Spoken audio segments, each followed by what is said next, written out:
Իշխանությունները հավատարիմ մնացին իրենց գործելավոճին եւ հերթական անգամ կեղծեցին ընտրությունները, սակայն հետաքրքիր է այն, որ եթե անցած խորհրդարանական ընտրություններում, որտեղ ՀՀԿ-ն գլխավորում էր Սերժ Սարգսյանը, իր համար 44% խփեց, ապա Երևանի ավագանու ընտրություններում իշխանությունները որոշեցին Տարոնի համար 55% խփել։ Ինչու իշխանությունը գնաց այս քայլին, կհարցնի ընթերցողը, չէ՞ որ այս ցուցանիշը վիրավորական է առաջին հերթին գործող նախագահի համար։ Փաստորեն ստացվում է, որ Տարոն Մարգարյանը Սերժ Սարգսյանից 20%-ով ավելի մեծ վարկանիշ ունի, ինչը անթույլատրելի է մեր իշխանության բարքերի տեսանկյունից։ Սակայն գործող նախագահը գնաց այս ինքնանվաստացման քայլին մեկ նպատակով, որպեսզի խաղից դուրս թողնի ԲՀԿ-ի դաշնակից գործընկերներին, ՀԱԿ-ին եւ ՀՅԴ-ին, փորձելով ջարդել Հայաստանի քաղաքական դաշտը։ Ահա սա է իշխանության այս որոշման հիմնական նպատակը։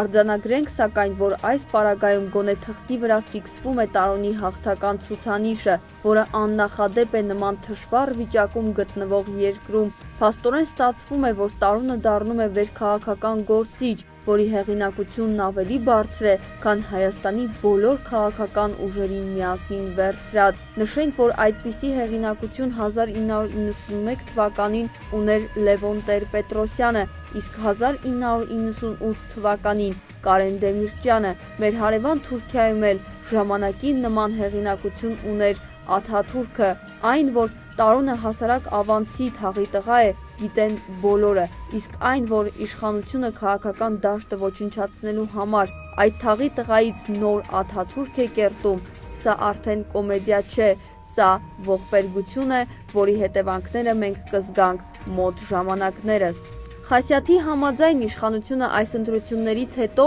առաջին ԵՄ-ի եւ իր մյուս լրատվական քիլերների միջոցով լայնածավալ հակատարոնական արշավ է սկսելու, որպեսզի Նավսյակի պաժարնի այս ամենի արդյունքում Տարոնը չթրփոշանա։